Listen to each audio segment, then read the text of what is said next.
अस्सलाम वालेकुम जी। मैं हूँ बुशरा अंसारी। कुछ दिनों से सब खबरें देख रही हूँ हुमैरा असगर के हवाले से बहुत अफसोसनाक हक़ाइक़ सामने आ रहे हैं।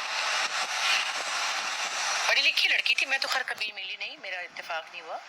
अब मुझे लग रहा है कि वो कोई इतनी मोंगी लड़की नहीं थी, समझदार थी, पढ़ी लिखी थी, अच्छे घर से थी, पढ़े लिखे लोगों की बेटी थी।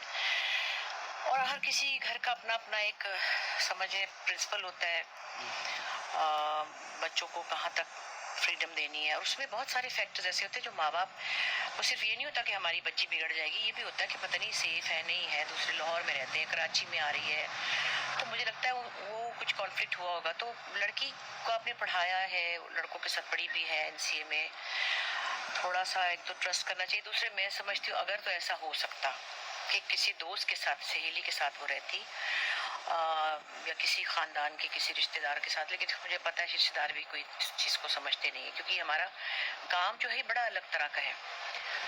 मतलब कई दफ़ा मैं ही कहती हूँ कि मैं आऊँगी रात को 10 बजे, तो मैं सुबह 3 बजे आ रही होती हूँ, क्योंकि हमारे काम का कोई हिसाब किताब है नहीं। नॉर्मल लोगों का कसूर नहीं है, उनकी समझ से बाहर है ये कि ये भाई कोई अगर 10 बजे का कह रहे तो सुबह के 4 बजे कैसे आ सकता है। सो उनकी भी मैं समझती हूँ, उनके माँ बाप की जो पॉइंट ऑफ उनका है, किसी हद तक उनको ये सूट नहीं कर रहा था।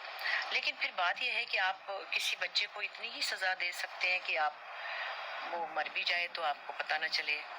एक बहन ही ताल्लुक़ रख सकती थी, एक भाई रख लेता, चलो नाराज़गी शो करनी थी, माँ रख सकती थी ताल्लुक़, बाप नाराज़ हो जाते, एक भाई नाराज़ हो जाता, कोई अपनी थोड़ी सी एक नाराज़गी शो करने के लिए फैमिली के 2 मेंबर्स होते तो 2 उसको पूछते भी कितने दिन हो गए, कहाँ है।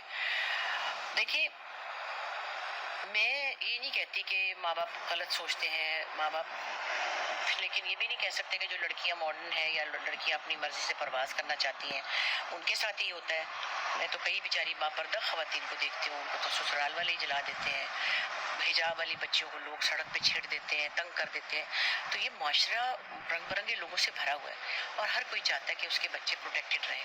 कई दफ़ा घर में अपने ही क्लोज रिश्ते से ही बच्चे या बच्चियां जो हैं वो एक खौफनाक अमल से गुजरते हैं। तो बहरहाल इसके बारे में ये एक रवैया जो है कि लोग फटाफट उसके माँ बाप को ब्लेम कर दें या उसको कहीं भी। मैंने किसी मौलाना साहब की मैंने क्लिप देखी थी कि वो आज़ादी मांगती थी, मेरा जिस्म मेरी मर्जी, ऐसे नहीं कहना चाहिए। आप कोई फतवा लगाने वाले नहीं होते, किसी का पता थोड़ी होता है कि वो क्या पता बहुत अच्छे दिल की लड़की हो, मैं तो नहीं इतना जानती, लेकिन लोग कह रहे हैं। और सिर्फ कि माँ बाप की ज़रा उसने नाफरमानी की है, जो कि ज़ाहिर अच्छी बात तो नहीं है, लेकिन मुझे लगता है कि कहीं माँ बाप से भी ज़रा ज़्यादा ही भूल चूक हो गई है।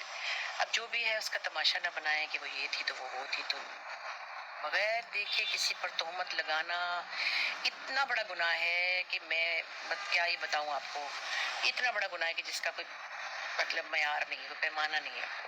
सो उसकी रूह को सवाब पहुँचे, उसके लिए दुआ कीजिए, उसको दर्जात मिले, उसके माँ बाप को सारी ज़िंदगी का ये एक गम मिल गया है, उनके लिए सब्र की दुआ मांगे। और हमेशा जो लड़कियां अपनी मर्ज़ी से जीना चाहती हैं वो ख़राब नहीं होती, उनको अपनी आज़ादी की कीमत ऐसे भी चुकानी पड़ती है। अल्लाह ना करे कि हमारी ज़िंदगी में ऐसी कोई सिचुएशन आए जैसी इसकी ज़िंदगी में आई है, या आयशा आपा के ये हादसे भी होते हैं ना। प्लीज़ इसको कोई एक फ़लसफ़े के थ्रू या इसको कोई इबरत का मुकाम बनाने की कोशिश मत करें। बहुत बहुत शुक्रिया।